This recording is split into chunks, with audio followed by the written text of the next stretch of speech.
La filosofía de los siglos XIX y XX influyó en el panorama europeo y también en el español. Figuras como Marx, Engels, Nietzsche, Schopenhauer, Kierkegaard, Sartre, Heidegger, Ortega y Gasset, Joaquín Costa o Freud con el psicoanálisis. Todas ellas influyeron en todo el pensamiento y Freud en el psicoanálisis europeo y español. Y muchas de estas figuras filosóficas influyeron a muchos de los literatos españoles de la generación del 98. En Europa aparecieron varias corrientes: el marxismo de Marx y Engels, el irracionalismo pesimista de Schopenhauer, el existencialismo de Kierkegaard, Heidegger y Sartre, el individualismo de Nietzsche, el psicoanálisis de Freud, y en España encontramos el regeneracionismo de Joaquín Costa y el raciovitalismo de Ortega y Gasset, que además fueron figuras literarias, filosóficas en el mundo de la generación del 98, de la generación del 14, muy importantes en nuestro panorama cultural y literario de España. Y el resto de figuras fueron las que influyeron en grandes literatos, escritores españoles. Antes de definir cada corriente filosófica, voy a comenzar con que la literatura en su historia contemplaba, con la perspectiva que proporciona el tiempo, parece relacionada con las corrientes de pensamiento universales o nacionales, casi siempre como elemento de reacción. En los siglos XIX y XX se abrieron diversas corrientes de pensamiento. La literatura quedó muy influenciada por el pensamiento europeo y a partir de ahí hubo pensamientos europeos, españoles, que tuvieron gran recorrido durante los últimos 200 años en el panorama literario, filosófico y también en la historia. El marxismo se basa en el materialismo histórico y propugnaba la lucha de clases, ayudó a despertar la conciencia de clase de los trabajadores y acabó clasificando muy elementalmente a los intelectuales, artistas y escritores según adoptaron posiciones de compromiso o desvinculación. En sí el marxismo lo que te habla es de la lucha de clases en torno a los obreros, críticas hacia los empresarios, la burguesía, y el marxismo ha influido enormemente en muchas políticas, sobre todo en el siglo XIX y más todavía en la mitad de Europa, desde la Unión Soviética hasta la Alemania Oriental, con la gran mayoría de los aliados.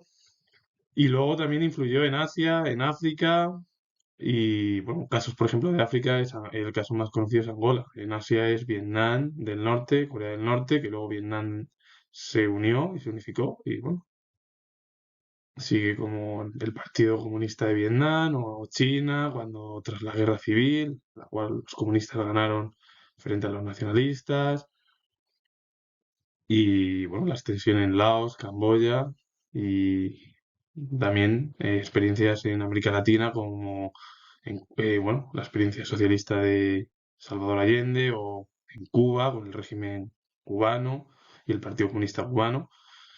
Y fue una ideología por parte de Marx y de Engels muy importante y que continúa en la actualidad. ¿En qué figuras influyó en España? Valle Inclán, con Luces de Bohemia. En los poetas del ultraísmo también, o garcilasistas, es decir, influyó en grandes figuras de la literatura más reciente española. El irracionalismo pesimista. De Schopenhauer presenta al ser humano regido en una voluntad que lleva a luchar en vano porque nunca encontrará satisfacción. La solución está en despojarse de esa voluntad a través de la compasión y el goce estético, y su influencia se hizo notar en la gran mayoría de los literatos de la generación del 98. Influyó el irracionalismo pesimista a una de las figuras más importantes como fue Unamuno en su obra Amor y Pedagogía, y también en Pío Baroja, El árbol de la ciencia. Pero el irracionalismo pesimista es esa voluntad en la cual el ser humano ve que quiere realizar una serie de objetivos, lograr éxito y al final no lo logra, y que la única manera es la compasión, el goce estético, es decir, disfrutar de, de lo realizado, porque claro, el ser humano nunca va a tener la felicidad plena, absoluta, porque siempre queremos más, y queremos tener mayor influencia. Y al final es lo que habla Schopenhauer, que la situación del ser humano es algo que es inalcanzable, porque al final, cuando lo alcance, va a querer satisfacerse cualquier persona en otra cosa más. Y va a tener más problemas que éxitos. El existencialismo ha ejercido enorme influencia en la literatura. El concepto de angustia vital, propuesto por Kierkegaard, el filósofo danés, fue una manifestación del individualismo que tuvo amplias repercusiones. Más tarde, el filósofo Heidegger representó al ser humano dominado por la angustia existencial de saberse destinado a morir desde su nacimiento. Es decir, el filósofo alemán lo que hablaba, Heidegger, era que el ser humano, su existencia era la muerte y ese es el miedo que tenían la gran mayoría de las personas, y más sobre todo por las guerras civiles, las dos guerras mundiales, la crisis económica de 1929, llamada el crack, y en los años sangrientos de la Segunda Guerra Mundial y la posguerra, toda esta corriente de pensamiento del existir desembocó en el existencialismo propiamente dicho.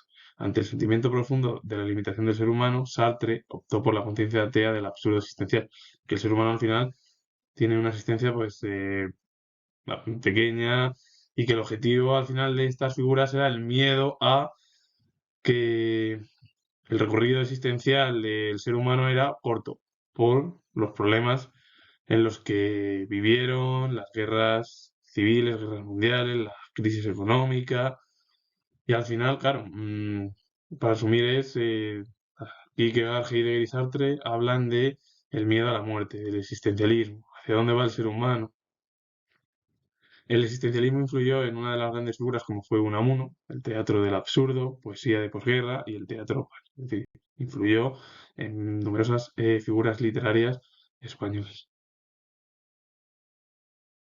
El individualismo acuñó conceptos que tuvieron una gran repercusión. El superhombre es el ideal del ser humano que busca por todos los medios remontar los obstáculos y no se refugia en la resignación cristiana. El desprecio de la religión conduce a la proclamación de la muerte de Dios frente al concepto de razón, consagrado desde el siglo XVIII. Se impone el concepto de vida, más anárquico y generador de libertador. La filosofía de Nietzsche fue tomada como pretexto ideológico por movimientos autoritarios. Hay que decir que la filosofía de Nietzsche nada tiene que ver con los modelos en torno a los regímenes dictatoriales o autoritarios que surgieron en Europa y en España, porque él hablaba de, de la libertad, de que el siglo XIX había decaído y que empezaba una nueva era, pues con muchos más problemas. Y sobre todo, Nietzsche influyó en los modernistas y en la generación del 98, bueno, grandes literatos de nuestro país.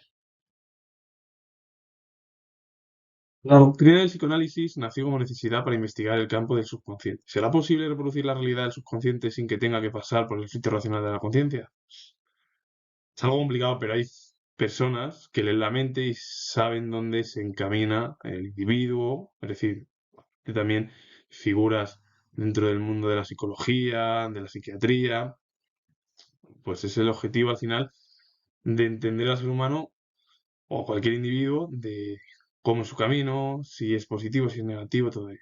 Y todo el psicoanálisis ha influido en las artes, en la literatura, pues en el campo de, sobre todo de la literatura, del surrealismo, novela contemporánea, poesía contemporánea y teatro contemporáneo. Es decir, ha influido mucho en sí en la literatura contemporánea unida también a las artes. En España aparecieron dos corrientes filosóficas como fueron el regeneracionismo y el raciovitalismo, muy importantes y que tuvieron gran influencia en la cultura española.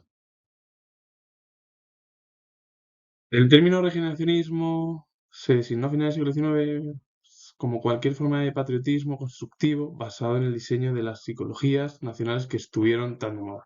Arbitrista como Lucas Mayana o Macías Picabea se habían referido a la carencia de España utilizando en sus obras un vocabulario médico. Enfermedad de España, diagnóstico de la nación, posibles remedios quirúrgicos, etc. Esta terminología cristalizó finalmente en el cirujano de hierro Joaquín Costa, que algunos lo identificaron con la cercanía al dictador Primo de Rivera. La circunstancia histórica del 98 español acabó convirtiendo el regeneracionismo en una de las fuentes de pensamiento más importantes, aunque claro, no influyó en todos los autores de forma igualitaria. Hay que decir que es verdad que Pío Baroja, más anarquista que regeneracionista, bromeó con la idea en su novela La Busca, que se publicó en 1904. Y luego Joaquín Costa promovió el pensamiento regeneracionista. Sus conferencias en la Ateneo de Madrid, recogidas en Oligarquía y Caciquismo como la forma actual de gobierno en España. Urgencia y modo de cambiarla. 1901-1902 removieron las ideas de porvenir de España. Al final el regeneracionismo lo que te hablan es de la decadencia española, cuando España pierde las últimas colonias de ultramar, solo al final le queda el norte de África y el Sáhara y también Guinea Ecuatorial como las únicas colonias que poco a poco en el siglo XX y por las presiones al final de la ONU a todos los países, sobre todo europeos, pues a que comenzasen los nacimientos de nuevos estados. También vino tras la desintegración de la Primera Guerra Mundial de los imperios centrales. Y claro, lo que habla al final Joaquín Costa es la crítica, los problemas, el caciquismo, la corrupción que se encuentra en España y muchos de los literatos de la generación del 98 quedaron influenciados, aunque unos más que otros. Por ejemplo, el pensamiento de Pío Baroja fue anarquista y bromeó, ¿verdad?, con su obra La Busca de 1904, la novela. Y luego, bueno, pues el pensamiento de Joaquín Costa influyó mucho en todo, bueno, en todo el panorama español, también la cultura y principales consecuencias era lo que he resumido que es la corrupción, el caciquismo, la pérdida de las últimas colonias, al final frente a Estados Unidos en la guerra de 1898, y eso bueno, pues plasmó los idearios de muchos de los artistas y filósofos de principios del siglo XX. El pensamiento de Ortega y Gasset quedó dividido en dos partes. El primero, que se desarrolló entre 1902 y 1914, fue una prolongación del regeneracionismo 98ista, aunque siempre mirando a Europa, como referente. Sin embargo, la fe en la élite intelectual puede dirigir programas de cambio social y cultural, modificando el pensamiento de las gentes a distancia de la generación anterior. Es verdad que el pensamiento de Ortega y Gasset es de la herencia del regeneracionismo, de muchas figuras literarias del 98, pero siempre es mirando hacia Europa de forma más optimista. Y luego el pensamiento racio-vitalista es totalmente diferente porque ya se alejó del sentimiento trágico existencial de Unamuno, también el sentido deportivo y el festival de la existencia. Ortega se dio con la frase más famosa, yo soy yo y mi circunstancia, no distinguía entre el yo que piensa y el mundo que es lo pensado. La vida es la constante interacción de ambos. El segundo pensamiento de Ortega es más el raciovitalismo, se alejó ya más de la tragedia, del pesimismo, de la generación del 98 y más con la frase de yo soy yo y mi circunstancia es lo que cualquier individuo realice, ya sea de renta baja, alta, media, da igual, podrá ser negativo en el camino que elija o positivo, dependiendo. Es decir, podremos hacer el bien o el mal. Depende del recorrido eh, que queramos nosotros realizar. Que es al final, si tú realizas algo, pues esas consecuencias te influirán o negativamente o positivamente. Depende. Depende lo que elija cada individuo. Y claro, totalmente son muy diferentes el pensamiento. El pensamiento primero es más el regeneracionismo, la crítica hacia España. Más es verdad que la generación del 14 mira hacia Europa, cosa que la del 98 era crítica con el país, pesimista, corrupción, caciquismo y todos los problemas. Y además, debido a que en 1898 España perdió las últimas colonias de ultramar, como he dicho, y quedaban las colonias de África, es decir, el norte de África, Guinea y el Sáhara Occidental. Las consecuencias de esta actitud de solidaridad vitalista del pensamiento con la realidad concreta ha tenido repercusiones muy importantes en la literatura de ideas y en la concepción del arte contemporáneo. En el campo de las ideas, tanto Ortega y Gasset como los intelectuales de su generación compartieron en el ensayismo el principio de la crítica como patriotismo. Ortega y Gasset se convirtió además en uno de los primeros analistas del arte contemporáneo con su obra La deshumanización del arte de 1925, cuyo anejo llevaba por título Ideas sobre novela. La aceleración histórica de la segunda mitad del siglo XX, especialmente de las dos últimas décadas, no permite aún sistematizar nuevos modelos. Es verdad que hoy en día hay también ámbitos que han mejorado en torno al mundo de la tecnología o también del pensamiento, figuras como Gustavo Bueno o Josep Fontana en el mundo de la historia han dejado huella, o Foucault, eh, y todo ello es por la influencia que comenzaron todo el pensamiento del siglo XIX con el marxismo, el irracionalismo pesimista, el individualismo, el existencialismo, el regeneracionismo o el raciovitalismo, que todos ellos han sido pensamientos tan importantes que continúan en la actualidad y sobre todo viendo a Ortega y Gasset con la obra Deshumanización del arte, en la cual pues al final es algo muy importante porque él habló en torno al arte contemporáneo y también ideas sobre novela, y han sido figuras que han dejado un legado